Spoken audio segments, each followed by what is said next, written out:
I'm Jessica Hickok, the CEO of the Oklahoma Association of Realtors. And I'm Richard Phillips, your contract lobbyist. And welcome to the last edition of the Capitol Insider for 2017. So Richard, it was a tough year this year, but they've all gone home now, is that right? They adjourned Friday. The budget issue, which has been looming over the legislature all session long, was finally solved the last week. We were kind of wondering if they were going to get it done. But yeah, it was a very difficult session for pretty much everyone.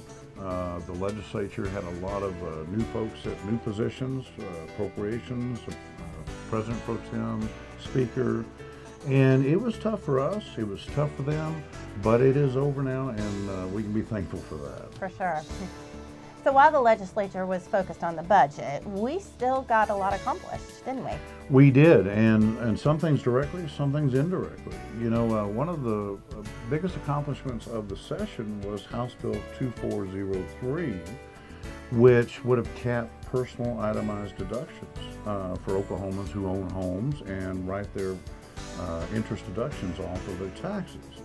And the legislature, in part trying to solve their budget problem, wanted to do it with a cap on those interest deductions of $17,000. And when you roll that up with your MacBook census, that's a huge deal. And OAR and our members stepped up. We did a call to action. And that bill very well could have been on the governor's desk today. And thanks to the realtors, it's not. So Richard, what is the progress of the status on the priorities that OAR had this session? Well, while they're struggling with the budget, we were able to get one bill on the governor's desk, Senate Bill 266. It's been signed into law, and that's the partnership between OREC, the Real Estate Commission, and us. And so now that's law. We had a setback with our e-notary bill, and that remains in Senator Sykes' committee and can be heard next session. So that's something that we're going to have to work on over the interim and try to educate and perhaps get Senator Sykes on board with that measure. Our home buyer savings account was probably the biggest disappointment, I know for us, but the good news is that bill is still out there. It's in conference, and when the next legislature convenes, they'll be able to take that measure up, consider it in both houses, and perhaps maybe get it to the governor as well. So tell us a little bit about what the future holds, particularly in regards to taxes on services. Well, you know, when you look at our agenda out at the Capitol this year, it was very difficult to balance moving things forward and trying to stop things that the legislature wanted to accomplish. And this governor mentioned early on that she would like to tax services like our surrounding states do. So we had to walk a fine line on trying to stop much of that and move our bills forward. But I think we're going to see that come back year after year. Comparisons are being done every day as to what Missouri is doing, Oklahoma is doing, and I think it's something that can affect real estate in a terrible way.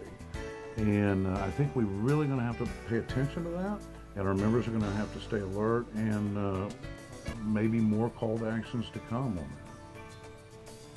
So Richard, now that the session is behind us, I know that you and I had the opportunity to sit down recently and talk about the strategy and the next steps for OAR. If you would, share with us kind of what's on your radar now.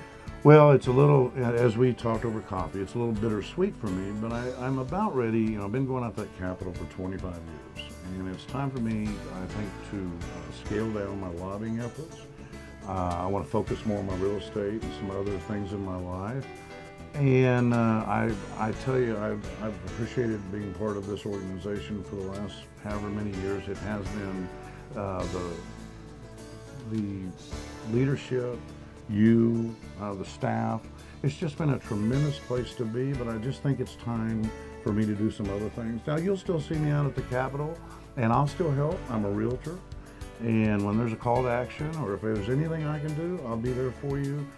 But this fall, I'm going to sit down as the lobbyist for OAR and do some other things. And, you know, I haven't seen a spring in 20 years, so it's going to be kind of nice to focus a little bit more on that kind of stuff. But yeah, I'm going to miss it. but I'll still be here, and we'll be facing these issues together as well.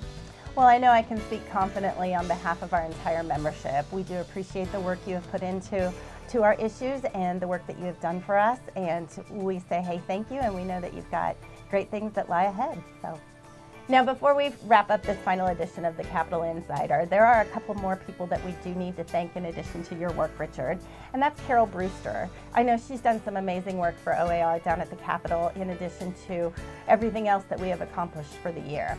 We also need to thank Mike Craddock, who stepped in and helped us finish out this session. And in addition to the rest of the OAR staff, particularly Jessica Dietrich, we want to say thank you for the work that you have done. Our members, our staff, and all of us together have made it happen. Thank you, and that wraps it up for this Capitol Insider. We'll see you next year.